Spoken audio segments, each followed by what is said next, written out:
Welcome to the Tech Egg. Don't get scrambled. Enjoy the video.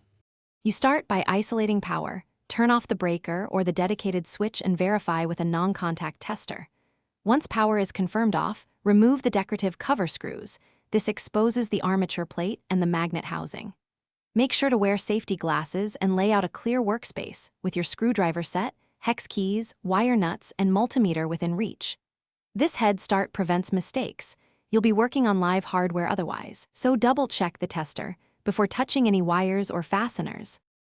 Once the cover is off, support the electromagnet with one hand and remove the mounting bolts with the correct driver.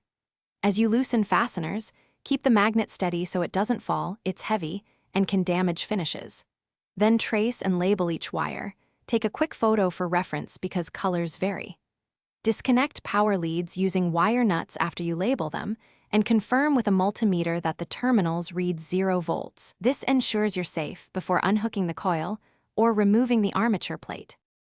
After detaching the magnet and armature, remove remaining brackets and set all parts in labeled containers for reuse. Once all exposed conductors are insulated and secured, restore power briefly to test the door's operation and ensure no stray voltage or short circuits. Stand clear. If the door binds or won't close, check alignment level and that the frame plate is clean and flat. Misalignment often causes sticking. If you encounter unexpected voltage, shut the breaker and recheck your wire labeling and insulation. Thanks for watching. Consider subscribing if I helped unscramble your problems.